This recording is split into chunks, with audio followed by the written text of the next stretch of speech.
Decision 2020, we round out our candidate interviews on the 101st Assembly District race. We welcome Republican incumbent Brian Miller here. Thank you for joining us.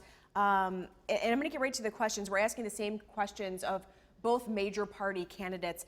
The family farm has struggled to survive, and now even more so amid the pandemic. We had so many stories where farmers were dumping gallons upon gallons of milk because they had nowhere to go. What would you include in the next state budget that keeps family farms from closing? Well, this pandemic's been just terrible on the family farms, and what would we add in the next state budget? Well, one thing, to take away the 2% milk that's being used in the schools right now and go back to whole milk, that would help.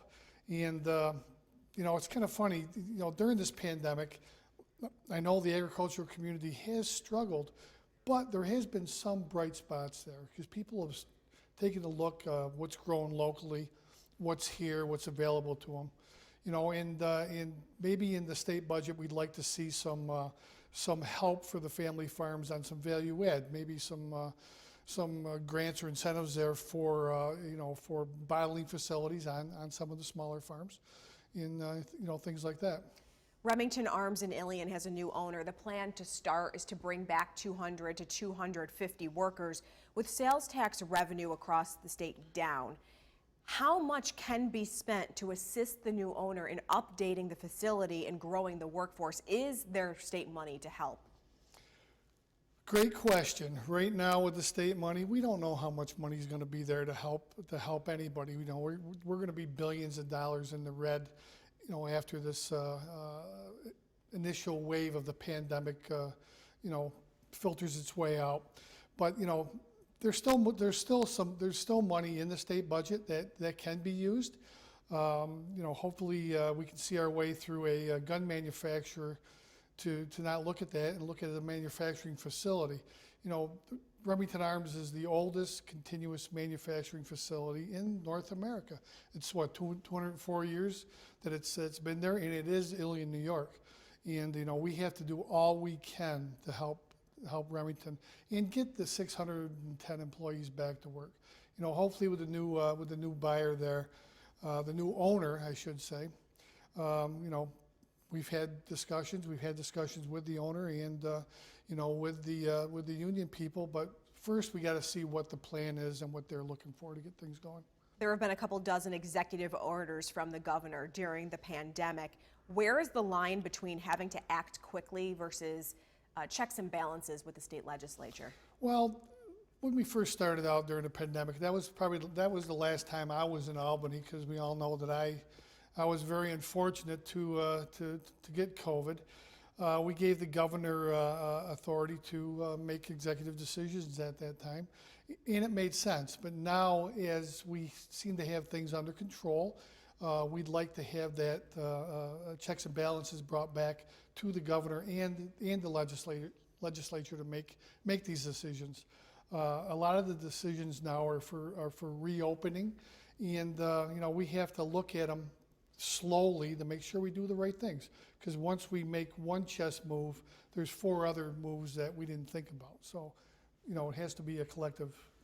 I do want to mention, we're so glad to see you bounce back, doing well, feeling good? Feeling pretty good.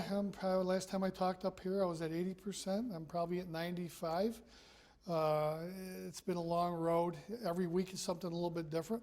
The last thing I was experiencing was a little bit of hair loss, and that was a new one. But the lungs are back. We're walking 4 miles a day, 2 in the morning, 2 at night, and just want to thank everybody again for their thoughts and prayers. Without that and the help of all the nurses and physicians in the area, I wouldn't be here. You know what I do want to ask you? The virus has obviously stolen the headlines in the last year.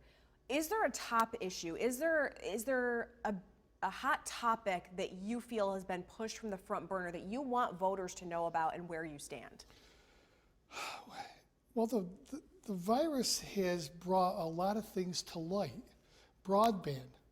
Okay, we're trying to teach our kids virtually right now, and before we had issues with areas that didn't have broadband access, but now it's more it's it's there. We notice it. And, you know, what we got to do to get that coverage throughout the state. You know, we're looking at the way it was back in the 40s when they brought the rural electrification around, when some of the rural areas didn't have electricity. Now it's the same way with broadband. So that's really brought its way to the forefront. And I believe you know what's going to happen, and it's from the virus. So there's nothing that was there before, but school funding right now. You know, we've asked to get these kids back to school, and you know, with a 20% reduction and 20% withholding in the, you know, from the governor to the schools, we can't have that. You know, we should be looking at 20% plus on top of that, because we don't want, you know, these kids to be studied 100 years from now and say this was the COVID generation. Let's do our best. Republican incumbent Brian Miller in the 101st Assembly District race. And coming up after the break, the other major party candidate, Chad McAvoy. Stay with us.